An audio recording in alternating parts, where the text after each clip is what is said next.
નમસ્કાર વિદ્યાર્થી મિત્રો, આજે આપણે જે એલઆરડી લોક રક્ષક દળ માટેનું જે સિલેબસ આવ્યું છે એ સિલેબસની અંદર ડિટેલની અંદર ચર્ચા કરવાની કોશિશ કરીએ કે કયા કયા ટોપિક, સિલેબસ તો આપેલો જ છે પરંતુ આપણે એમાંથી કયા ખાસ અને કયા મહત્વના ટોપિક છે એના ઉપર ચર્ચા કરશું કે જેના કારણે એક્ઝામની અંદર આપણે પ્રશ્નો સોલ્વ કરવામાં પણ કોઈ જ પ્રોબ્લેમ નહીં. ઓકે, તો આપણે સ્ટાર્ટ કરીએ છીએ. LRD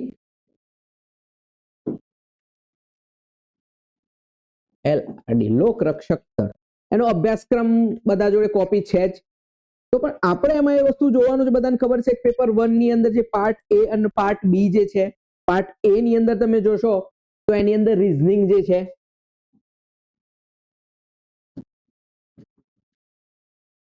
reasoning and DI means data interpretation, તો એનું જે માર્ક છે એ 30 માર્ક છે. ડીઆઈ મતલબ માહિતીનું પૃથક્કરણ, ડેટા ઇન્ટરપ્રિટેશન ઇંગ્લિશની અંદર કહેવામાં આવે છે. પછી બીજું જે છે ટોપિક એક, એની અંદર બીજો ટોપિક છે quantitative aptitude.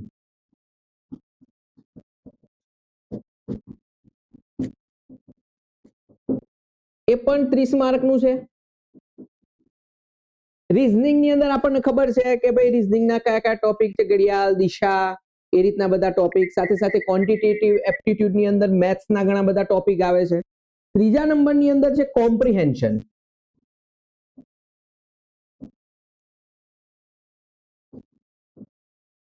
In Gujarati language મતલબ ગુજરાતી ભાષામાં. એના માર્ક છે 20. સમજો, ગુજરાતી ભાષાની અંદર કોમ્પ્રિહેન્શન મતલબ પેરેગ્રાફ આપેલા હશે, ફકરા, અને ફકરા ઉપરથી આપણે એમાંથી પ્રશ્નો શોધવાના છે, પ્રશ્નોના જવાબ શોધવાના છે. તો એ વસ્તુ થઈ કોમ્પ્રિહેન્શન ઇન ગુજરાતી લેંગ્વેજ. તો આ જે થયો એ આપણો પાર્ટ એ થયો. ઓકે, પાર્ટ એ. આ જે આનું ફોર્મેટ જે છે એમસીક્યુ ઓએમઆર આધારિત છે, બધાને જ ખ્યાલ છે. હવે આનાથી આપણે આગળ આવીશું પાર્ટ બી.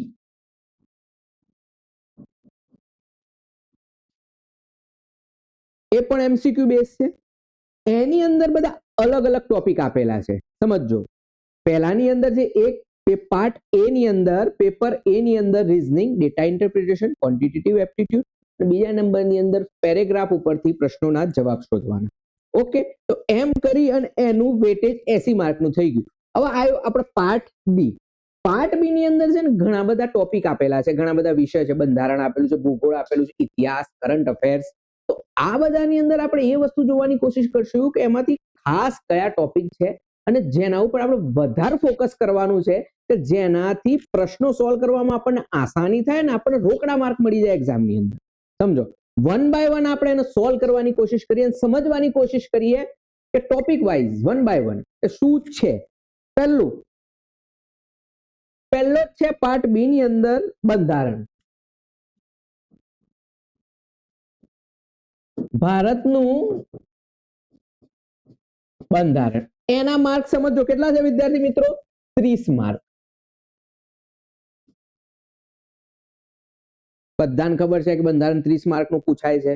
ઓકે, આની અંદર બંધારણની અંદર આપણે કયા કયા મેઇન ટોપિક કરવાના છે એ એના ઉપર હું ફોકસ કરીશ. પહેલું કે ભારતના બંધારણની અંદર પહેલું જે છે બંધારણની વિશેષતા.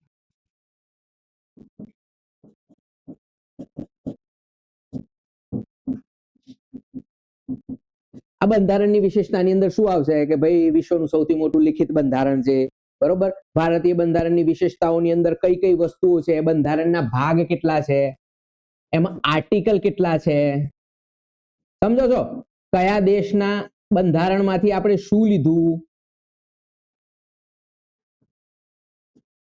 દાખલા તરીકે મૂળભૂત અધિકારો, તો મૂળભૂત અધિકારો આપણે અમેરિકાના બંધારણમાંથી લીધા છે. તો આવી નાની નાની વસ્તુઓ પર આપણે ફોકસ કરવાનું છે. સમજો, આ શું થયું? બંધારણની વિશેષતા. બીજું, એના પછી આવી જઈશું આપણે આમુખ. આમુખ એટલા માટે કે આમુખમાંથી દર વખત એકાદ પ્રશ્ન પૂછાતો જ હોય છે. આમુખની અંદર કેવું છે કે મોટા ભાગના શબ્દો આપેલા છે. દાખલા તરીકે ગણતંત્ર કોને કહેવાય, બીજું સામાજિક આર્થિક ન્યાય,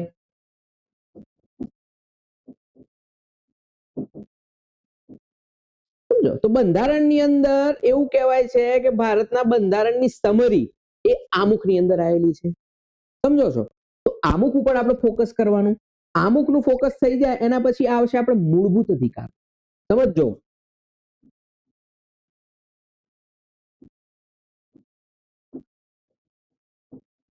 મોસ્ટ આઈએમપી ચેપ્ટર જોઈ લેજો. કેમ? કારણ કે પરીક્ષાની અંદર અને સામાન્ય વ્યવહારની અંદર આ વારંવાર પૂછાતા પ્રશ્નો છે. સમજો કેમ? કારણ કે અધિકારો વિશે નાગરિકોને જાણકારી હોવી જરૂરી છે. તમે પોલીસની અંદર જશો તો પણ કોન્સ્ટેબલ બનશો, પીઆઈ, પીએસઆઈ કે આઈપીએસ અધિકારી તરીકે. મૂળભૂત અધિકારો આઈએમપી કોઈ પણ પરીક્ષાની અંદર. હવે મૂળભૂત અધિકારોમાં આપણે શું જોવાનું છે? મૂળભૂત અધિકારોની અંદર 6 મૂળભૂત અધિકારો, એની અંદર 5 પ્રકારની રીત. રીતની અંદર શોર્ટકટ, દાખલા તરીકે એ બી પી સ્ક્વેર યુ, મતલબ અધિકાર પુચ્છા, બંદી પ્રત્યક્ષીકરણ, પરમાદેશ, પ્રતિષેધ અને યુ ઉત્પ્રેષણ. સમજી ગયા? 5 પ્રકારની રીત થઈ ગઈ. મૂળભૂત અધિકારોની અંદર 6 મૂળભૂત અધિકારો: સ્વતંત્રતા, સમાનતા, સમજો, જીવન જીવવાનો અધિકાર, આ બધી જ વસ્તુ, જેમાં ધાર્મિક અધિકાર પણ આવી ગયો, આપણને સંસ્કૃતિના સંરક્ષણનો પણ અધિકાર આવી ગયો. તો એના જે વિવિધ આર્ટિકલ જે છે, આર્ટિકલ 12 થી 35 સુધી, સમજો છો? તો એના મૂળભૂત અધિકારો ક્લિયર થઈ ગયા. મૂળભૂત અધિકારોમાં કોઈ કેસ લો થયા હોય એ પણ આપણે એની અંદર જોઈ લેવાના. સમજો છો? બીજી ડીપીએસપી, મતલબ રાજ્ય નીતિના માર્ગદર્શક સિદ્ધાંતો, અને ટૂંકની અંદર DPSP, directive principal of state policy. સમજો, સંવિધાનનો ભાગ 4 છે. આની અંદર કેવું, બધું યાદ નથી રાખવાનું, ખાલી વન લાઇનર, એના જે આર્ટિકલ જે છે એટલા આર્ટિકલ એક વખત જોઈ લેવાના. દાખલા તરીકે ચર્ચાની અંદર છે યુસી સંહિતા, ચર્ચાની અંદર છે. સીધો પ્રશ્ન પૂછાય છે, આર્ટિકલ અનુચ્છેદ 44 શું છે? સમાન નાગરિક સંહિતા. આ રાજ્યના નીતિ નિર્દેશક સિદ્ધાંતોમાંથી લેવામાં આવેલો છે. તો આ શું થઈ ગયું? ડીપીએસપી. ડીપીએસપી, મૂળભૂત અધિકારો, આ બધા હોટ ફેવરેટ ટોપિક છે વિદ્યાર્થી મિત્રો. બીજું, આની અંદર કેવું છે કે સીધો આર્ટિકલ મૂકી દે, મતલબ આર્ટિકલ 44 શેમાંથી લેવામાં આવેલો છે? દાખલા તરીકે બીજો આર્ટિકલ અનુચ્છેદ 40, પંચાયતોની સ્થાપના. તો એમાં રાજ્યના નીતિ નિર્દેશક તત્વોમાંથી આવેલું છે. તો પંચાયતોનું ગઠન ક્યાંથી લીધું? પ્રેરણા આમાંથી મળી.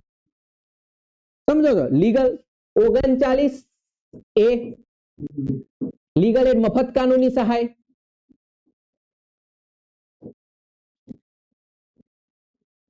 તો ભાઈ અનુસૂચિત જાતિ, અનુસૂચિત જનજાતિ, મહિલા, વિકલાંગ વ્યક્તિઓ, વૃદ્ધ વ્યક્તિઓ, તો કાનૂની સહાય મફત ક્યાંથી? રાજ્યના નીતિ નિર્દેશક સિદ્ધાંતોમાંથી મળે છે.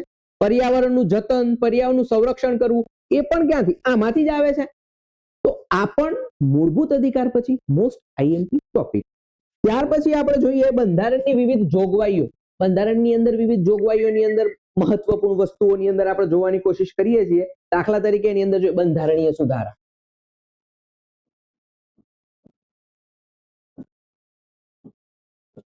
કઈ રીતે? બધા બંધારણીય સુધારા નથી કરવાના આપણે. દાખલા તરીકે પ્રથમ બંધારણીય સુધારો મોસ્ટ આઈએમપી, સમજો છો? પછી એની અંદર 99મો બંધારણીય સુધારો, નેશનલ જ્યુડિશિયલ એપોઇન્ટમેન્ટ કમિશન, જેની અંદર શું કહેવાય, ન્યાયાધીશોની નિમણૂકની કોલેજિયમ સિસ્ટમ જે તેને પડકાર કરવામાં આવી હતી. સમજો છો? અત્યારે લેટેસ્ટ ની અંદર 106 ની અંદર જે બંધારણીય સુધારો હતો, નારી સશક્તિકરણ બિલની વાત હતી, જે મહિલાને શું કહેવાય કે લોકસભાની અંદર અને રાજ્ય વિધાનસભાની અંદર 33% અનામતની વાત કરેલી છે. સમજો? બધા બંધારણીય સુધારા નથી કરવાના આપણે. જે મોસ્ટ આઈએમપી બંધારણીય સુધારા, પહેલો બંધારણીય સુધારો છે શિક્ષા માટેનો, 7મો બંધારણીય સુધારો છે 99. પણ એમાં કેવું કે 99 થી 106 જે વર્તમાન લેટેસ્ટ ની અંદર ચર્ચાની અંદર છે, તો બધા જ કરી દેવાના આપણે, કારણ કે એમાંથી ગમે તે પૂછાવાના ચાન્સીસ હોય.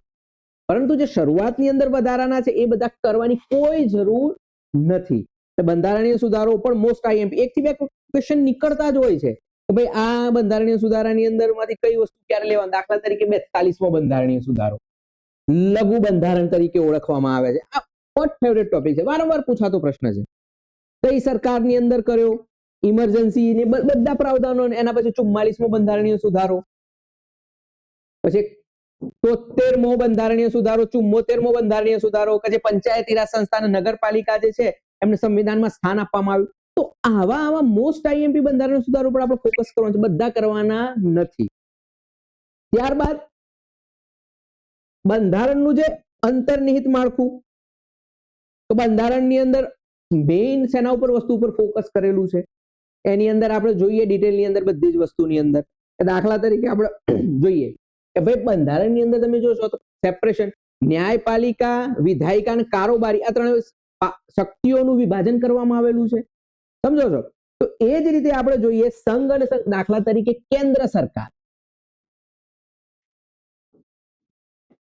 જોજો કમ્પેરિઝન કરું છું, ખાસ યાદ રાખજો. બીજું રાજ્ય સરકાર, સમજી લેજો. જે કામ કેન્દ્ર સરકાર અને રાજ્ય સરકાર, આપણે એક ટોપિક બે હાથે લઈ લઈએ. કેન્દ્ર સરકાર, દાખલા તરીકે કેન્દ્રની અંદર રાષ્ટ્રપતિ, રાજ્યનો વહીવટ, દેશનો વહીવટ રાષ્ટ્રપતિના નામે ચાલે, તો એ રીતે રાજ્યનો વહીવટ રાજ્યપાલ. સમજો, જે વસ્તુ રાષ્ટ્રપતિની છે એ જ વસ્તુ રાજ્યપાલની છે. આમાં વડાપ્રધાન, અહીંયા આગળ રાજ્યની અંદર મુખ્યમંત્રી. સમજો, અહીંયા આગળ કેન્દ્રની મંત્રી પરિષદ, રાજ્યની મંત્રી પરિષદ.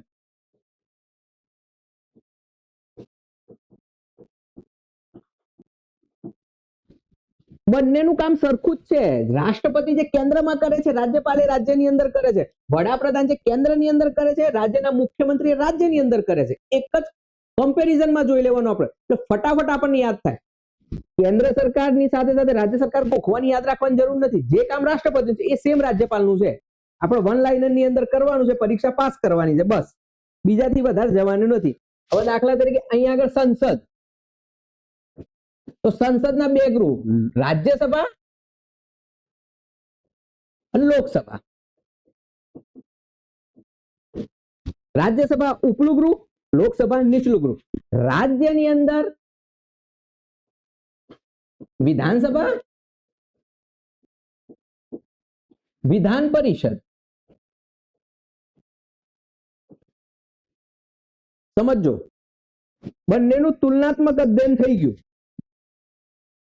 જે આ વસ્તુ યાદ રાખજો એ જ વસ્તુ એને. દાખલા તરીકે રાજ્યની અંદર વિધાનસભા નીચલું ગૃહ, વિધાન પરિષદ ઉપલું ગૃહ. બીજું ન્યાયપાલિકા. હવે આ થઈ ગયું કેન્દ્ર સરકાર. હવે આની અંદર રાજ્યની અંદર દાખલા તરીકે એટર્ની જનરલ,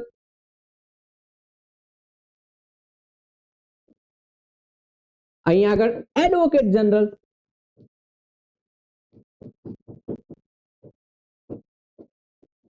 સમજો, આ બધું એક કમ્પેરિઝન ની અંદર વસ્તુ ચાલે છે. આ વસ્તુ આપણે સીધી યાદ રાખી દેવાની. કયો આર્ટિકલ રાષ્ટ્રપતિનો છે, કયો રાજ્યપાલ. હા, બીજી એક વસ્તુ, આર્ટિકલ કેટલા કરવા? 1 થી 51A સુધીના ફરજિયાત, જેની અંદર મૂળભૂત અધિકારો પણ આવી જશે, રાજ્યના નીતિ નિર્દેશક સિદ્ધાંતો પણ આની અંદર આવી જશે. બીજું, આના પછી શું કરવું? દાખલા તરીકે કોઈ બંધારણીય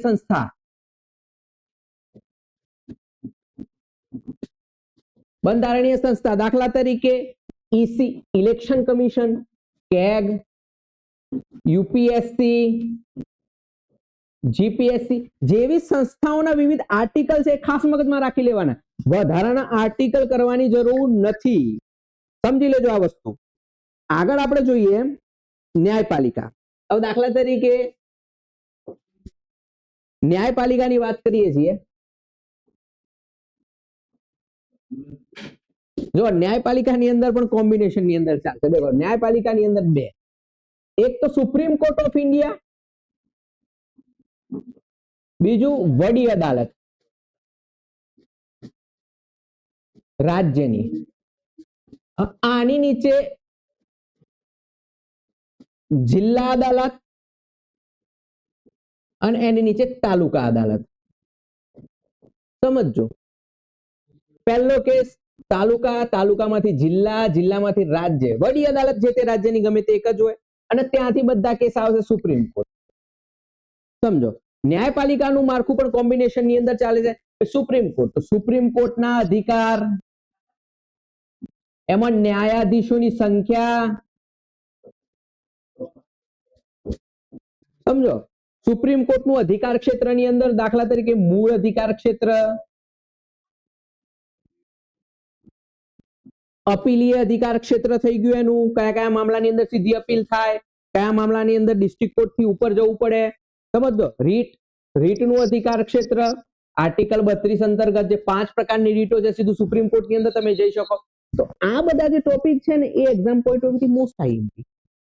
કેમ? કારણ કે આ આપણા સામાન્ય વહીવટ અને નાગરિકોના અધિકાર માટે પણ કામની વસ્તુ છે. સમજો તો એટલા માટે આ બધી વસ્તુ મોસ્ટ ઇમ્પોર્ટન્ટ છે. બીજું સમવાય તંત્ર,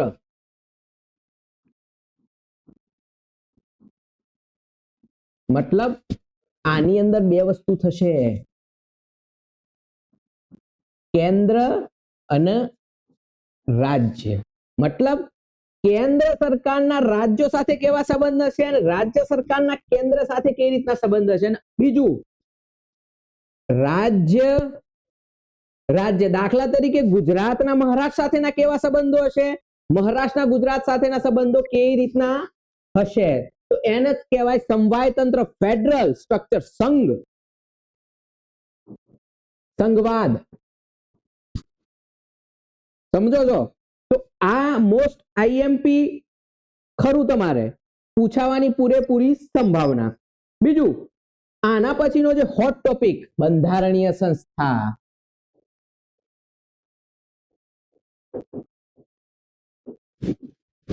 બંધારણીય સંસ્થાઓ સમજો કઈ કઈ બંધારણીય સંસ્થાઓ મોસ્ટ આઈએમપી, હું તમને ખાસ યાદ કરાવું. દાખલા તરીકે EC, election commission of India ની અંદર આ ટોપિક ચર્ચામાં છે.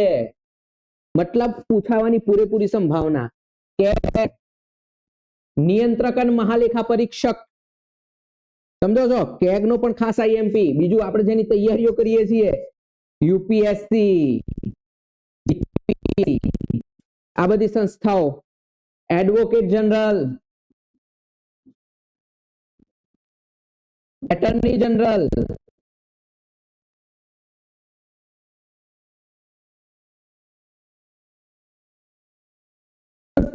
National commission of backward classes, national commission of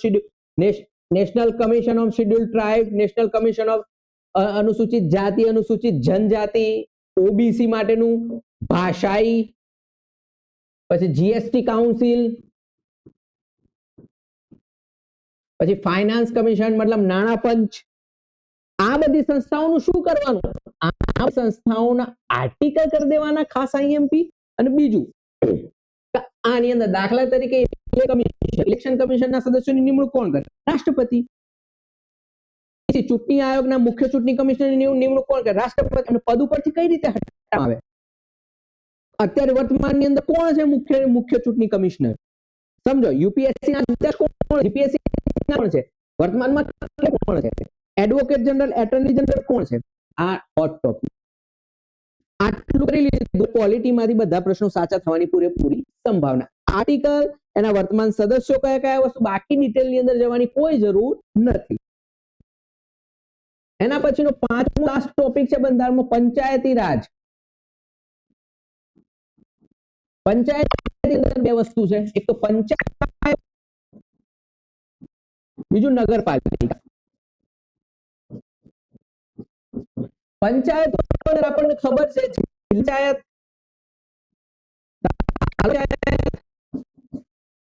અને ગ્રામ પંચાયત. સમજો મતલબ ગ્રામ પંચાયતના ગામડાના લેવલે ગ્રામ પંચાયત, ઉપર લેવલે તાલુકા અને જિલ્લા પંચાયત. નગરપાલિકામાં મહાનગરપાલિકા, સામાન્ય પંચાયત. સમજો તો આમાં શું? દાખલા તરીકે ગ્રામ પંચાયત, તો ગ્રામ પંચાયત ગ્રામ સભાની બનેલી હોય. સરપંચનો કાર્યકાળ કેટલા વર્ષે ચૂંટણી થાય, 21 કેટલી મિનિમમ સરપંચ થવાની લાયક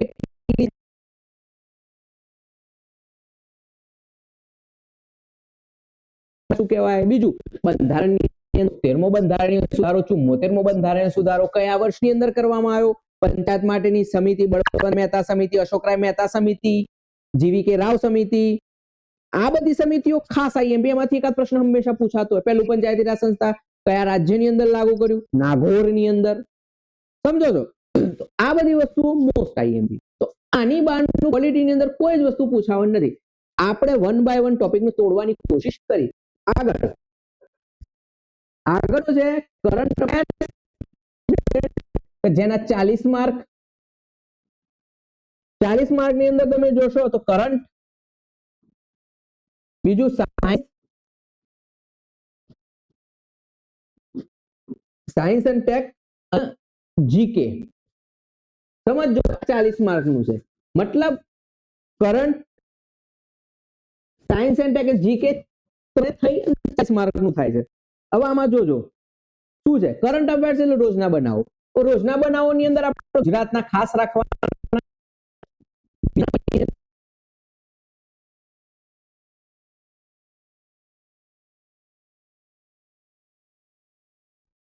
ગુજરાત સરકારની કોઈ યોજના હોય,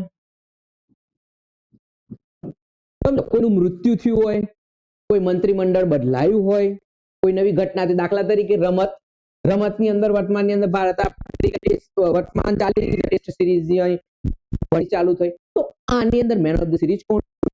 આ તો ઓલિમ્પિક ચાલતું હોય, કોમનવેલ્થ ગેમ ચાલતો હોય, ચર્ચામાં છે કે ગુજરાત કોમનવેલ્થ ગેમનું એમનું જે યોજવા માટેનું શક્ય છે, અમદાવાદની પસંદગી થવાની પૂરેપૂરી સંભાવના છે.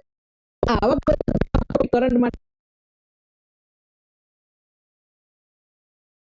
ફોકસ કરવાનું, બીજા નંબરમાં ભારતનું ફોકસ કરવાનું. વિશ્વની અંદર કેવું, કોઈ મોટી ઘટના થઈ હોય તો કોઈ ભૂકંપ આવ્યો હોય, જ્વાળામુખી થયો હોય, કાં તો આતંકવાદી ઘટના થઈ હોય, કાં તો યુદ્ધ થયું હોય, કાં તો કોઈ વિશ્વના મોટા નેતા ભારત આવવાના હોય. દાખલા તરીકે હમણાં રાષ્ટ્રપતિ રશિયાના રાષ્ટ્રપતિ પુતિન અહીંયા આગળ આવ્યા છે, તો આ ચર્ચાનો વિષય થઈ ગયો.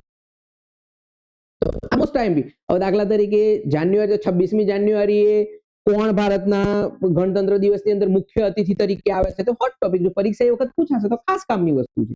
તો કરંટ અફેર્સની અંદર આજે વસ્તુ કીધી છે, કોઈનું મૃત્યુ, યોજના, રમત, શું કહેવાય કે સરકાર દ્વારા કોઈ મોટો નિર્ણય લેવામાં આવ્યો, તો આ વસ્તુ ખાસ ફોકસ કરી લેવાની. બીજું સાયન્સ, વિજ્ઞાન અને ટેકનોલોજી. શબ્દ વાપરો વિજ્ઞાનની અંદર 3: ફિઝિક્સ, કેમિસ્ટ્રી, બાયોલોજી. અને ટેકનોલોજીની અંદર બધું જ આવે, નેનો ટેકનોલોજી, ઇન્ફોર્મેશન ટેકનોલોજી, દાખલા તરીકે artificial intelligence, quantum computing, virtual reality. આ બધા સાયન્સ એન્ડ ટેકના મહત્વના ટોપિક. એટલે વર્તમાનની અંદર ટેકનોલોજીની અંદર જે વસ્તુ ચાલતું હોય, આની અંદર ડિફેન્સ આવે, મિસાઇલ ટેકનોલોજી આવી ગઈ, પરમાણુ બોમ્બ ટેકનોલોજી આવી ગઈ, કઈ કોઈ નવા દેશે મિસાઇલ લોન્ચ કરી હોય, કોઈ માન લોન્ચ કર્યો, ફાઇટર જેટ, તેજસ હમણાં ચર્ચામાં હતું. તો બધી વસ્તુ ટેકનોલોજીની અંતર્ગત આવે. ડિફેન્સ, સ્પેસ, ઈસરો,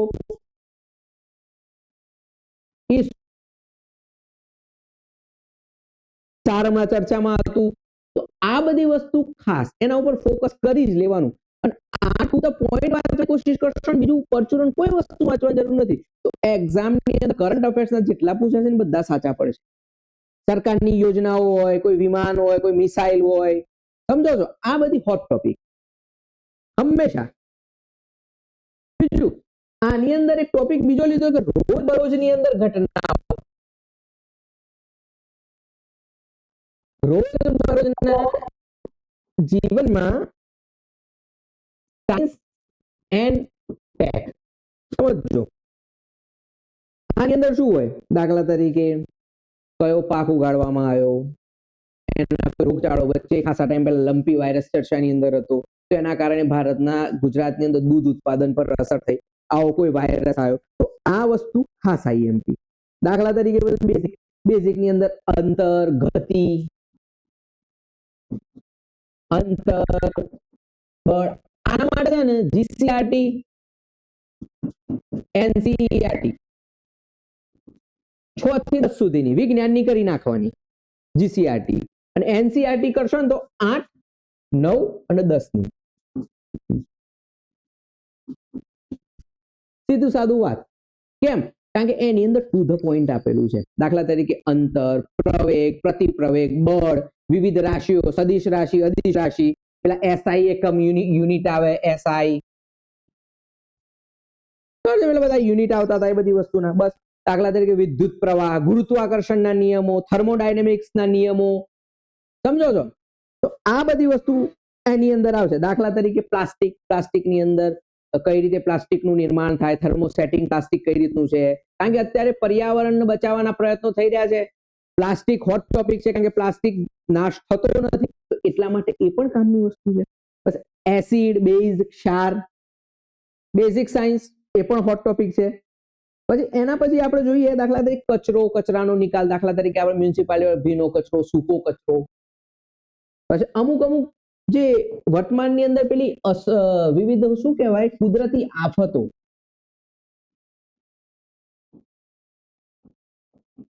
કુદરતી આફતોની અંદર તમે જુઓ તો પૂર, અતિવૃષ્ટિ, રોગચાળો, આનું ડિટેલમાં નથી કરવાનું. દાખલા તરીકે કોઈ દેશની અંદર અતિવૃષ્ટિ આવી તો એ લઈ લેવાનું, રોગચાળો કોઈ ફેલાયો, COVID-19 હતો તો COVID-19 ના પ્રશ્નો પૂછાયેલા છે, એ રીતની વસ્તુ. પછી દાખલા તરીકે આગળ તમે જોઈએ તો એની અંદર શું કહેવાય કુદરતી સ્ત્રોત, કુદરતી સંસાધન. એની અંદર તમે જુઓ તો કુદરતી સંસાધનની અંદર જંગલ, નદી, તળાવ, પશુ સંપત્તિઓ. ઘણી વખત પશુઓની ઓલાદો, દાખલા તરીકે ગાયની વિવિધ જાતિઓ, ભેંસની વિવિધ જાતિઓ, જાફરાબાદી, ગીર, કાંકરેજી, આ પણ પૂછાતું હોય છે. પણ ટુ ધ પોઈન્ટ આપણે કરવાની વાત કરવાની છે, એના સિવાય બીજી કોઈ જ વસ્તુ પર ફોકસ કરવાનું નથી. પછી તારા, સૂર્યમંડળની અંદર ગ્રહો, કયો સૌથી મોટો ગ્રહ કયો છે, એના સૌથી વધારે ઉપગ્રહો કયા કયા છે, આ બધી વસ્તુ. પૃથ્વીનો જોડિયો ગ્રહ કોને કહેવાય, સૂર્યની સૌથી નજીકનો ગ્રહ કયો, સૌથી દૂરનો ગ્રહ કયો, કોનું ગુરુત્વાકર્ષણ વધારે છે, સાઈઝમાં મોટો કયો છે, કયા. અને આના રિલેટેડ કોઈ વર્તમાનની અંદર કોઈ ચર્ચા થઈ હોય, લેટેસ્ટ કરંટ અફેર્સ આવ્યું હોય તો ખાસ ઇમ્પોર્ટન્ટ થઈ જાય. પર્યાવરણ અને તેની જાળવણી. તો પર્યાવરણની અંદર તમે જુઓ,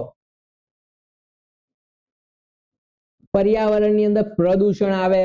પ્રદૂષણની અંદર જમીનનું પ્રદૂષણ, પાણીનું પ્રદૂષણ, નદીનું પ્રદૂષણ, અવાજ પ્રદૂષણ, પ્રદૂષણનું નિયંત્રણ કઈ રીતે કરવું, એ પણ ખાસ ટોપિક છે. કારણ કે વર્તમાનની અંદર એન્વાયરમેન્ટ એન્ડ ઇકોલોજી, પર્યાવરણ દરેક એક્ઝામની અંદર મૂકી દીધેલું. જે યુપીએસસી ની અંદર તો 20-20 માર્કનું પૂછાય છે એન્વાયરમેન્ટ એન્ડ ઇકોલોજી. એના પછી થાય છે આપણો ત્રીજો ટોપિક. ત્રીજા ટોપિકની અંદર 3 છે, ઇતિહાસ. થોડો મોટો ટોપિક છે પરંતુ સ્કોરિંગ ટોપિક છે. એક વખત ઇતિહાસ કરી લીધો ને તમે, બધી પરીક્ષાઓમાં ચાલશે. પીએસઆઈમાં ચાલશે, સીસીમાં ચાલશે, જીપીએસસીમાં ચાલશે. ઇતિહાસ, પોલિટી, ભૂગોળ તો કરી જ નાખવાનું. સંસ્કૃતિ મતલબ કલ્ચર, ભૂગોળ. ભૂગોળની અંદર બે, એક તો ભારતનું ભૂગોળ અને ગુજરાતનું ભૂગોળ. હવે આના કેટલા માર્ક છે? 50 માર્ક. એટલે આપણે એવરેજ 16 પ્રશ્નો લઈને ચાલવાના. 16 તાલી 48, 15 પ્રશ્નો પૂછાશે, ફાઇનલ છે. શું કામ બાકી રાખવા આપણે? કલ્ચર. હવે દાખલા તરીકે ઇતિહાસ લઈએ આપણે. જુઓ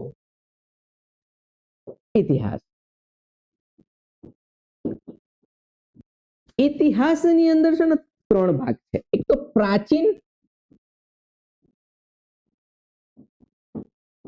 પ્રાચીન ઇતિહાસ, મધ્યકાલીન અને ત્રીજો છે આધુનિક ઇતિહાસ. 3. પ્રાચીન ઇતિહાસની અંદર આપણે જોઈએ તો હડપ્પા. તો હડપ્પા સભ્યતાની અંદર શું યાદ રાખવાનું? બધું નથી કરવાનું. ગુજરાતની અંદર હડપ્પાના કયા કયા સ્થળો? દાખલા તરીકે લોથલ, ધોળાવીરા, રંગપુર. આ જે આઈએમપી છે આ ખાસ યાદ રાખવાના, આને ડિટેલમાં લઈ લેવાના 3. હવે હડપ્પા સભ્યતામાં બધું નથી કરવાનું. હડપ્પા સભ્યતાની અંદર તમારે જોઈ લેવાનું હડપ્પા સભ્યતાની અંદર કઈ દાખલા તરીકે એની અંદર તમે વેપાર જોવા મળતો હતો, આંતરિક વેપાર, બાહ્ય વેપાર, હડપ્પાની મુહરો, ધાર્મિક, પછી લોથલની અંદર બે યુગલો યુગમિત સમાધિ લીધી હતી હડપ્પા સભ્યતાની અંદર, લોથલની અંદર. તો આ જે અલગ વસ્તુ હોય ને, અલગ વસ્તુ એ કરવાની કોશિશ કરવાની કે જેના કારણે આપણા દાખલા તરીકે લોથલ કઈ નદીના કિનારે આવેલું છે, ધોળાવીરા કઈ નદીના કિનારે આવેલું છે, રંગપુર કઈ નદીના કિનારે આવેલું છે, હડપ્પાનું સૌથી ઊંચું સ્થળ, ઉત્તરનું સૌથી દક્ષિણનું સૌથી દાયમાબાદ મહારાષ્ટ્રની અંદર આવેલું છે ગોદાવરી નદી, પૂર્વની અંદર પૂર્વમાં આલમગીરપુર કઈ જગ્યાએ ઉત્તર પ્રદેશની અંદર આવેલું છે હિંડન નદીના કિનારે, આ બાજુ સુતકા ગેંડોર કયાની પાકિસ્તાનની અંદર આવેલું છે. તો આ બધી વસ્તુઓ ખાસ હડપ્પા સભ્યતાની અંદર બહુ ડિટેલમાં કરવાની કોઈ જરૂર નથી, ઉપરથી ટુ ધ પોઈન્ટ કરવાની કોશિશ કરવાની કે જેના કારણે આપણને સીધો ક્વેશ્ચન આવી જાય. એના પછી વૈદિક યુગ, વૈદિક ની અંદર બે છે, પૂર્વ વૈદિક ઋગ્વેદ અને ઉત્તર વૈદિક. આની અંદર ઋગ્વેદ કાળ સમજો છો, આર્ય, આની અંદર આર્યો, આર્ય ક્યાંથી આયા, એમાં વિદ્વાનોનો મત સ્વામી દયાનંદ સરસ્વતીએ શું કીધું, આર્યો ક્યાંથી આયા હતા, લોકમાન્ય તિલકે કીધું કે આર્યો ક્યાંથી આયા હતા. આ બધી નાની નાની વસ્તુઓ ધ્યાનમાં રાખવાની છે. ઋગ્વેદ ની અંદર મંડળ, પહેલા મંડળની અંદર, બીજા મંડળની અંદર શું કીધેલું છે, ઋગ્વેદ કઈ ભાષાની અંદર છે, સમજો છો. તો આ વસ્તુ પૂર્વ વૈદિક ઉત્તર વૈદિક ની અંદર ખાસ લઈ લેવાનું. એની અંદર સ્ત્રીઓની સ્થિતિ શું હતી, આની અંદર વિવાહ સંસ્કાર આવશે, 16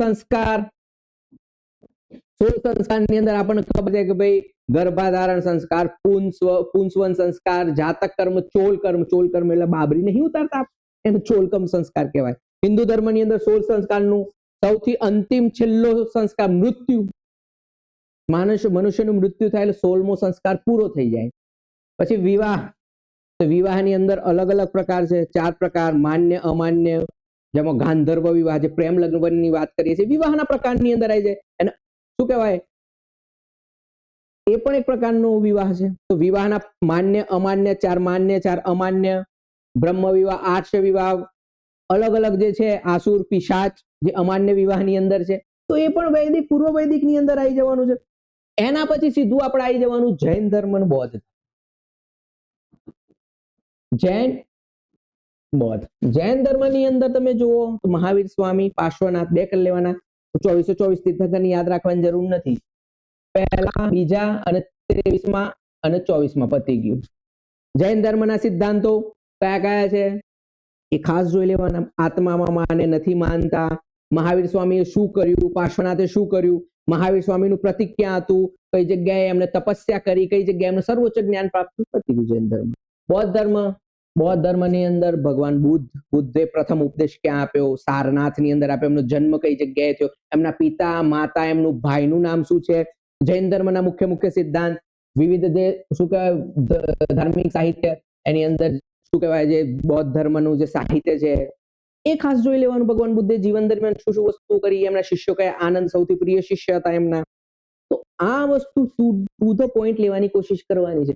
બૌદ્ધ ધર્મ ની અંદર શું કે પુનર્જન્મમાં માનતા હતા, નહોતા માનતા, આત્માની અંદર માનતા, નહોતા માનતા, બધી જ વસ્તુ આની અંદર કવર કરી લેવાની. ગણરાજ્યોની અંદર 16 મહાજનપદ. ની અંદર તમે જોશો તો શું કહેવાય, આપણે સૌથી વધારે ઉત્તર પ્રદેશ, બિહારના ક્ષેત્રની અંદર જોવા મળે છે. મગધ સામ્રાજ્ય, અંગ, કૌશલ, કાશી, વારાણસી, અલગ અલગ છે બધા 16 મહાજનપદ. માહિષ્મતી. તો આ 16 મહાજનપદ પૂરેપૂરા યાદ રાખવાના, એનું લોકેશન યાદ રાખી લેવાનું. એનાથી વધારે બીજું કોઈ વસ્તુ પર ફોકસ કરવાની જરૂર નથી. બીજું, પ્રથમ મગધ સામ્રાજ્યના ઉદ્ભવના કારણો, એના પછી વિવિધ વંશો કીધા છે. જોજો શું કીધું છે, વંશની અંદર પેલું હરિયક વંશ, આમાં અંક કીધું છે પણ હરિયક આવે, ભૂલ છે એક સિલેબસ ની અંદર. મૌર્ય, ચંદ્રગુપ્ત મૌર્ય શું કર્યું હતું, બરોબર. મૌર્ય વંશની અંદર અશોક સૌથી મોટો પ્રતાપી રાજા, તો અશોકના શિલાલેખો એકવાર જોઈ લેવાના. બીજું, શુંગ, પુષ્યમિત્ર શુંગ, પ્રણવ વંશ, શક, કુષાણ, કનિષ્ક શાસક, જેને ચોથી બૌદ્ધ સંધિનું આયોજન કર્યું હતું કનિષ્કે. એના પર સાતવાહન, ગૌતમી પુત્ર સાતકર્ણી, વશિષ્ઠ પુત્ર પુલુમાઈની. એના પછી હર્ષવર્ધન, કનોજ નો શાસક હતો જે. એના પછી પલ્લવ, ચાલુક્ય, ગુર્જર પ્રતિહાર, ચોલ સામ્રાજ્ય જે દક્ષિણની અંદર સૌથી મોટું સામ્રાજ્ય હતું, દિલ્હી સલ્તનત. દિલ્હી સલ્તનત જે આવી ગયો ટોપિક મધ્યકાલ. દિલ્હી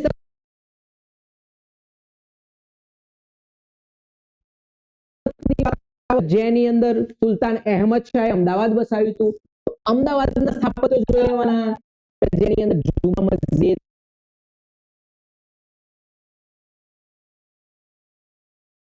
ખોજે કુતુબ, કાંકરિયા જે કહીએ છીએ આપણે, એ દિલ્હી સલ્તનત. પછી એમાં મોહમ્મદ બેગડા સાહેબ આવે છે આપણે, બેગડો કહેવાય. ચાંપાનેર યાદ રાખો, ચાંપાનેર અત્યારે વર્લ્ડ હેરિટેજ સાઇટ છે પાવાગઢની અંદર. પાવાગઢની અંદર તળેટીની અંદર તો કોણ? મોહમ્મદ બેગડાના સમયની અંદર વસ્તુ છે. ત્યાં આગળ પણ એક મસ્જિદ છે, ઘણી બધી છે મસ્જિદ, લીલી મસ્જિદ ને બધી એ રીતની. પછી વિજયનગર સામ્રાજ્ય, વિજયનગર સામ્રાજ્યના અષ્ટદિગ્ગજ, જેની અંદર કૃષ્ણદેવરાય શાસક, તેનાલી રામા સિરિયલ આવે છે સ્ટાર પ્લસ ઉપર, એના ઉપર જ છે આ તેનાલી રામા વાળું. સાથે સાથે તમે જોશો બરોબર, તો આ જે રાજાઓ જે છે ને એની અંદર શું કરવાનું, રાજાઓના નામ નથી કરવાના આપણે, એમના કોઈ સ્થાપત્ય, દાખલા તરીકે મોહમ્મદ અહમદ શાહના સમયની અંદર અમદાવાદની અંદર ભદ્રનો કિલ્લો બન્યો તો કયા શાસકના સમયની અંદર? ખોજો કુતુબનું નિર્માણ કોને કરાવ્યું? સહસ્ત્રલિંગ તળાવનું નિર્માણ કોને કરાવ્યું? તો આવું કરવાનું છે. રાજાઓના નામ નથી યાદ રાખવાના, એની પાછળની રાણીઓના નામ નહીં યાદ રાખવાના. અમુક તો આપણને રાજા અને રાણી એમના છોકરાઓના નામ યાદ કરાવડાવે ના. કોઈ સાહિત્ય, દાખલા તરીકે સિદ્ધરાજ જયસિંહના સમયની અંદર હેમચંદ્રાચાર્ય સિદ્ધ હેમ શબ્દનું શાસન નામનો ગ્રંથ આપ્યો હતો, તો એ આઈએમપી. પણ તો અહીં ફરવા ગયા હતા, આમ કર્યું હતું તેમ કર્યું હતું, એ કોઈ જસમા ઓર્ડરની કોઈ સ્ટોરીઓ લખવાની જરૂર નહીં. અહીંયા આગળ ઘણા કરાવતા હોય છે પણ એનો કોઈ મતલબ નથી. પરીક્ષાની અંદર જીપીએસસી, યુપીએસસી કે ગૌણ સેવાની અંદર ફેક્ટ આધારિત પ્રશ્નો હોય, બરોબર, સ્ટોરીઓ ના હોય કોઈ દિવસ.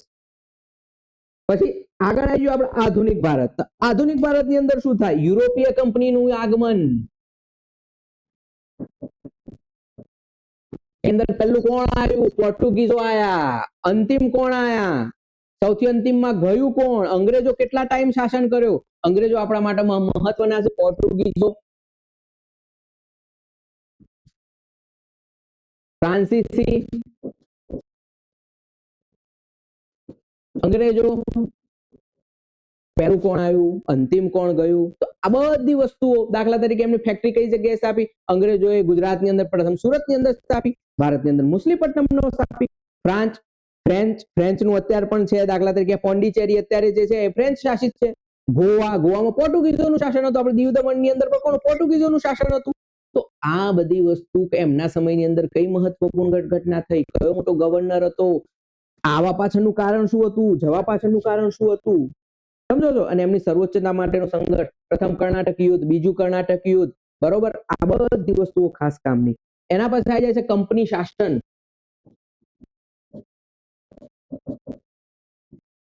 ઈસ્ટ ઇન્ડિયા કંપની બધાને ખબર જ છે, ભારતની અંદર વેપાર કરવા માટે આવી હતી, પણ શું શાસક બની ગઈ, સમજો છો? તો આ પણ વસ્તુ જોઈ લેવાની છે. ઈસ્ટ ઇન્ડિયા કંપની, એના પછી ઈસ્ટ ઇન્ડિયા કંપનીના ગવર્નર જનરલ હતા, એમને કયું કયું શાસન કર્યું? વોરન હેસ્ટિંગ થી લઈને લોર્ડ ક્લાઇવની વાત કરો, વિલિયમ બેન્ટિંગ કે જેની સતી પ્રથાની નાબૂદી કરી, છેલ્લે 1857ના વિપ્લવ પહેલા ઘોર સામ્રાજ્યવાદી, બરોબર, જેમના કારણે 1857ના વિપ્લવની અંદર પણ એક મોટું નાનું મોટું યોગદાન હતું એમનું.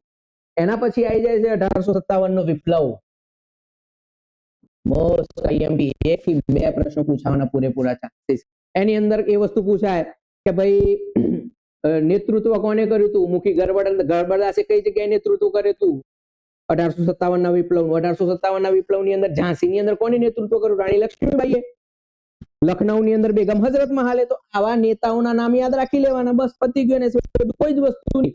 કયા અંગ્રેજે એને બચાવ્યું ને કોઈ અંગ્રેજ અધિકારીઓના નામ યાદ રાખવાનો કોઈ મતલબ નથી, પૂછવું નહીં, એટલે ખોટી વસ્તુમાં પડવાનું નહીં આપણે. એના પછી બ્રિટિશ તાજનું શાસન આવે છે 1858 થી 1947 સુધી. વાઇસરોયના સમયની અંદર કઈ કઈ વસ્તુ થયું, કયા વાઇસરોય કઈ વસ્તુ કરી, બરોબર? તો એ ખાસ આઈએમપી. એના પછી આવી ગયા ભાઈ ભારતની અંદર સ્વતંત્રતાની ચળવળ.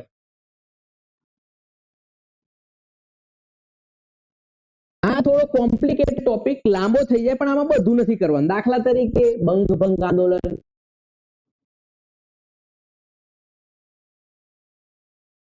5 કોંગ્રેસની સ્થાપના 1885, પછી સવિનય અવજ્ઞા આંદોલન કર્યું હતું, અસહયોગ આંદોલન કયું હતું, એની તારીખ ભારત છોડો આંદોલન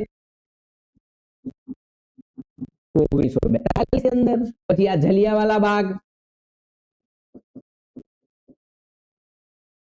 1919, સમજો છો? તો આ બધી વસ્તુઓનું સાલ, એનો ક્રમ યાદ રાખી લેવાનો. બીજું, સ્વતંત્રતા ચળવળ દરમિયાન વિવિધ નેતાઓના નામ, ગાંધીજી મેઇન,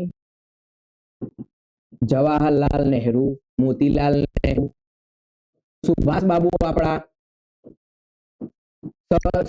સરદાર વલ્લભભાઈ પટેલ, સમજો છો? મોટા મોટા ડોક્ટર રાજેન્દ્ર પ્રસાદ, એમને આ સમય દરમિયાન શું નાની મોટી, દાખલા તરીકે સરદાર વલ્લભભાઈ પટેલ કયા શું કહેવાય આંદોલનનું નેતૃત્વ ગાંધીજી આપ્યું હતું, એમ સરદારનું ઉપનામ કોને આપ્યું હતું? સુભાષચંદ્ર બોઝ જે ખરા, બરોબર, એમને ગાંધીજીને રાષ્ટ્રપિતા તરીકે પ્રથમ વખત સંબોધિત કર્યા હતા. ગાંધીજીનું યોગદાન, જવાહરલાલ નહેરુ જે ખરા આઝાદ ભારતના પ્રથમ વડાપ્રધાન હતા. સુભાષચંદ્ર બોઝ થઈ ગયા. મોતીલાલ નહેરુ કોણ હતા? 1958 નહેરુ રિપોર્ટ આપ્યો હતો. જવાહરલાલ નહેરુના પિતાજી સ્વરાજ, સીઆર દાસ, ચિત્તરંજન દાસ, ઘણા બધા નેતાઓના નામ છે, સમજો? તો મોસ્ટ આઈએમપી એમના રિલેટેડ બધું કઈ ગોખવા બેવાની જરૂર નહીં. આ મોટા મોટા આંદોલન, એની સાલ જોઈ લેવાની, ક્રમમાં ગોઠવી દેવાનું, એ દરમિયાન કયા નેતા હતા, પતી ગયું. બાકી આ બહુ મોટો ટોપિક છે યાર. યુપીએસસી ની અંદર, આમાં મેન્સ ની અંદર 75 80 માર્કનું પૂછાઈ ગયા. એ આપણો કામનો વિષય નથી. બીજું, આઝાદી પછીનું ભારત. તો આઝાદી પછીનું ભારત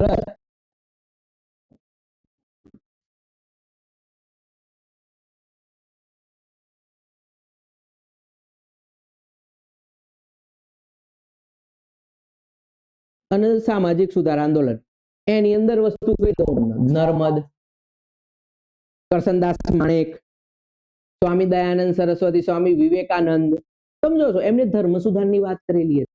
તો આ બધી વસ્તુ એની અંદર સર સૈયદ અહેમદ ખાન, દાદાભાઈ નવરોજી, SS બંગાળી, તો આ બધા મોટા મોટા નેતાઓનું યોગદાન આની અંદર આવી જશે. એના સિવાય બહારની કોઈ જ વસ્તુ આવશે નહીં. એના પછી આવશે સાંસ્કૃતિક વારસો, કલ્ચર. સાંસ્કૃતિક વારસાની અંદર તો ગુજરાત અને ભારત, આપણે વધારે ગુજરાત ઉપર ફોકસ કરવાનું છે. કઈ રીતે? દાખલા તરીકે સાબરકાંઠા જિલ્લાની અંદર પોળોના જંગલો, તો પૂછે પોળોના જંગલો કયા જિલ્લાની અંદર આવેલા છે? અડાલજની વાવ કયા જિલ્લાની અંદર આવેલી છે? સમજો? પછી તમે જોશો કે રુદ્ર મહાલય કોનું નિર્માણ કર્યું? મૂળરાજ સોલંકી. તરણેતરનો મેળો કયાની અંદર આવેલો છે? માધવપુર ઘેડનો મેળો, સમજો છો? કાર્તિકી પૂનમનો શામળાજીનો મેળો. દાખલા તરીકે આદિવાસી સંસ્કૃતિ, તો આદિવાસીની અંદર ડાંગ દરબારનો મેળો થાય છે. તો આ બધી નાની નાની વસ્તુઓ ખાસ આઈએમપી. આદિવાસી સંસ્કૃતિ ઘરને ખોલરું કહેવામાં આવે છે, સમજો છો? પછી એમને ગોત્રેજ, તો ગોત્રેજના દેવ બેહાડવાના આવે છે. તો આ બધી વસ્તુઓ, નાની નાની વસ્તુઓ ખાસ કામ. એના પછી તમે જોશો તો મેળા, હમણાં જેમ વાત કરી, ઉત્સવો, ખાણીપીણી, પોશાક, પરંપરાઓ, પુસ્તકાલયની પ્રવૃત્તિઓ. તો કયા કયા પુસ્તક? એન્ડ્રુઝ લાઇબ્રેરી સુરતની અંદર આવેલી છે. સૌથી મોટી લાઇબ્રેરી, સૌથી નાની લાઇબ્રેરી કઈ જગ્યાએ આવેલી છે? બરોબર. સાથે સાથે નાટકો, નાટક મંડળીઓ, ભવાઈ મોસ્ટ આઈએમપી. અસ્થાયી ઠાકોર વાળું, ભવાઈના વિવિધ વેશો, એની અંદર કયો કયો વેશ, જસમા ઓર્ડરનો વેશ, બધી જ વસ્તુ વન લાઇનર ની અંદર પૂછાશે. ગુજરાત સાહિત્ય, સાહિત્યની અંદર કેવું છે ખબર તમને? સાહિત્ય નથી કરવાનું. સાહિત્યની અંદર સુધારક યુગ, ગાંધી યુગ, અર્વાચીન યુગ ના. ગાંધી યુગની અંદર આઈએમપી જે કવિઓ, દાખલા તરીકે ઉમાશંકર જોશી, રાજેન્દ્ર પ્રસાદ, જેમને જ્ઞાનપીઠ એવોર્ડ મળ્યો, અત્યારે વર્તમાનની અંદર રામ મોરી, જેમને કોઈ એવોર્ડમાં મળ્યો હોય, તો આવી વસ્તુ ખાસ કરી લેવાની. અને બીજું જે મોસ્ટ આઈએમપી કવિઓ એના ઉપનામ, એમની પુસ્તક, આ કઈ વસ્તુ કરવાની ખબર તમને? 6 થી 10 ની જે ગુજરાતીની ચોપડી આવે છે ને આપણી પાઠ્યપુસ્તક મંડળની, એની અંદર પાઠ શરૂ થાય ને એના પહેલા ઉમાશંકર જોશીની કોઈ કવિતા આલી હશે એમની 4 કૃતિઓનું નામ આપી દીધેલું હશે, એ જ વાંચી લેવાનું, એની બહારનું કશું પૂછાવાનું નથી. એની અંદર 30-40 કવિઓ જે હોય એ આપણા કવર થઈ જશે અને એમની કૃતિઓ કવર થઈ જશે, એની બહારની કોઈ જ વસ્તુ નહીં, એમાંથી 2 પ્રશ્નો પૂછાઈ જશે. પછી ગુજરાતના તીર્થ સ્થળો પર્યટન, દાખલા તરીકે સ્ટેચ્યુ ઓફ યુનિટી, મોટેરાનું સૂર્ય મંદિર, બીજું ક્યાં સૂર્યદેવળ સુરેન્દ્રનગર ની અંદર આવેલું છે. તો આ બધી વસ્તુઓ ખાસ આઈએમપી. બીજું ગુજરાત અને ભારતની ભૂગોળની અંદર સિલેક્ટેડ ટોપિક નદીઓ. ભારતની વાત કરો તો ગંગા, યમુના, બ્રહ્મપુત્ર જેવી મુખ્ય નદીઓ એ કરી લેવાની. ગુજરાતની અંદર સાબરમતી, નર્મદા, સમજો છો, સાબરમતી થઈ ગઈ, મહીસાગર થઈ ગઈ, નર્મદા, પાર, કોલક, અંબિકા, આખો ક્રમ બરોબર, બધો જ ક્રમ લઈ લેવાનો, ક્યાંથી નીકળે ને ક્યાં જઈને પડે છે, પતી ગયું. આવી ગયો નદીઓનો એક પ્રશ્ન આવી ગયો. આની અંદર ગંગા, યમુના, બ્રહ્મપુત્ર, દક્ષિણની અંદર ગોદાવરી, કૃષ્ણા, કાવેરી, આ બધું એક જ્યાંથી નીકળે ત્યાંથી. બસ એમાં કે આ નદી આવીને અહીંથી મળે ને આ મળે નહીં, જ્યાંથી નીકળે ત્યાં જઈને મળે, પતી ગયું. એક મહત્વપૂર્ણ મુખ્ય નદી હોય કાં તો એના ઉપર કોઈ બંધ બનાવેલો એ યાદ રાખવાનું, પતી ગયું. એના સિવાય બીજી કોઈ જ વસ્તુ ઉપર ખોટું વાંચીને યાદ રાખવાની જરૂર નથી. બીજું પર્વત, હિમાલય, અરવલ્લી, પૂર્વ ઘાટ, પશ્ચિમ ઘાટ. ગુજરાતની અંદર તમે જોશો તો કાઠિયાવાડનો ઉચ્ચ પ્રદેશ લઈ લેવાનો આપણે, બરોબર. સાથે આ બાજુ જે પૂર્વના પટ્ટાની અંદર વિવિધ જે પર્વતો જે છે, ગિરનાર લઈ લઈએ તમે, એક ચોટીલાના નાના શિખરની લઈ લઈએ, ગિરનારનું વાત કરી લઈએ કે આ બાજુ શું કે પાવાગઢ પહાડો ને બધી વસ્તુ લઈ, એ નાની નાની વસ્તુ એક વાર ધ્યાનમાં લઈ લેવાની, બરોબર. એના પછી અભયારણ્ય, નેશનલ પાર્ક,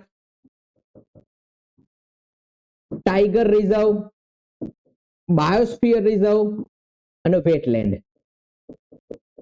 અને ખાસ આઈએમપી વસ્તી, ભૂગોળની અંદર વસ્તીના 3 પ્રશ્નો ખાસ આ વસ્તુ કરી જ નાખવાની. ગુજરાત અને ભારતની વસ્તી, સૌથી વધુ પુરુષ સ્ત્રીલિંગ પ્રમાણ કઈ જગ્યાએ, સૌથી ઓછું કયું, સૌથી સાક્ષર જિલ્લો કયો, સૌથી ઓછો સાક્ષર જિલ્લો કયો, આ વસ્તુ થાય. જોજો કોઈ પણ પેપર ઉઠાઈને જોજો, પ્રશ્નો આટલાની આજુબાજુમાંથી જ પૂછાશે, એની બહારનું કશું જ વસ્તુ નહીં જાય. બાકી જે પેલા ગ્રહો ને ચક્રવાત ને પ્રતિચક્રવાત એ બધું કઈ કરવાની કરંટની અંદર આવી જશે, એના ઉપર આપણે ફોકસ કરવાની જરૂર નથી. બીજું જમીનના પ્રકારો, ખનીજો, દાખલા તરીકે ગુજરાતની અંદર જો તાંબુ તો અરવલ્લીની ગિરિમાળોની અંદર બનાસકાંઠાની અંદર મળે છે, બરાબર. આરસપાણ તો આરસપાણ ક્યાંથી, એમાં છોટાઉદેપુર, ફ્લોસ્પાર છોટાઉદેપુરની અંદર, ત્યાં આગળ કડી પાણી જગ્યા છે, ત્યાં આગળ એનું શુદ્ધિકરણનું કારખાનું કરેલું છે. સિમ્પલ વસ્તુ, આ જ વસ્તુ. ખનીજો આવી ગયા, જમીનના પ્રકારો આવી ગયા, અભયારણ્યો, નદી, પર્વત, નેશનલ પાર્ક આવી ગયો, વસ્તી આવી ગઈ, પાકો ખાસ આઈએમપી. કપાસ કયા ક્ષેત્રની અંદર થાય, ગુજરાતની અંદર, જિલ્લા કયાની અંદર, દાખલા તરીકે શું કહેવાય, તમાકુના ઉત્પાદનની અંદર ગુજરાતનું કયું સ્થાન છે, કપાસના ઉત્પાદનની અંદર કયું સ્થાન છે ગુજરાતનું. આ જ બધી વસ્તુઓ પૂછ્યા છે. ભૂગોળની અંદર આની બહાર જવાની જરૂર નથી, એક ગ્રહો ને નક્ષત્રો જોવાની કોઈ જરૂર નથી. બીજું નેશનલ પાર્ક આવી ગયા, અભયારણ્ય, દાખલા national park, Gir national park એક જ છે આપણે કે જે એશિયાટિક સિંહ જોવા મળે છે, બરાબર. તો આ વસ્તુ થઈ ગયું આપણું શું કહેવાય કરંટ અફેર્સ ની સાથે સાથે આપણા 3 વસ્તુ. દાખલા તરીકે જોવા જઈએ તો 30 માર્કનું બંધારણ થઈ ગયું, 40 માર્કનું આપણું કરંટ અફેર સાયન્સ અને ટેકનોલોજી થઈ ગયું, અને 50 માર્કનું 30 ઓકે આપણું 120 માર્કનું વસ્તુ થઈ ગઈ કમ્પ્લીટ. આ આપણે ડિટેલની અંદર એટલા માટે કીધું છે વિદ્યાર્થીઓને ખાસ ઈઝી રહે, ઓછા સમયની અંદર વધુ તૈયારી થાય, એટલા માટે આ આપણે લેક્ચર લેવામાં આવ્યો છે આપણો. બાકી આપણે બીજી કોઈ જ વસ્તુ ઉપર વધારાનું ધ્યાન કેન્દ્રિત કરીને ટાઈમ વેસ્ટ કરવાની જરૂર નથી. ઓકે.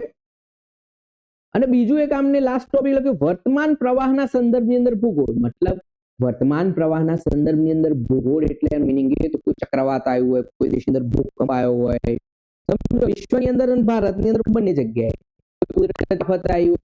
લૂ લાગતી હોય, સમજો છો, આ તો કોઈ વાદળ ફાટ્યું હોય, અંબાલાલ સાહેબ ની આગાહી હવામાન નિષ્ણાત આજ ગયા આમ થાય છે, તો આવી આકસ્મિક મોસમની ઘટનાઓ જે થાય એ મોસ્ટ આઈએમપી. એને કીધું છે વર્તમાન પ્રવાહ સંદર્ભની અંદર ભૂગોળ. તો આ સાથે આપણે લોક રક્ષક જે કેડર જે છે એના માટેનું સિલેબસ સંપૂર્ણ ડિટેલની અંદર સમાપ્ત થયો. ઓકે, બીજું કઈ તમને પ્રોબ્લેમ કાં તો ક્વેરી હોય તો યુટ્યુબની અંદર આપણે જે નીચે કોમેન્ટ કરશું એનું આપણે સોલ્યુશન લાવવાની પૂરેપૂરી કોશિશ કરશું. ઓકે, તો હું આપની હવે રજા લઉં છું. Okay, good bye.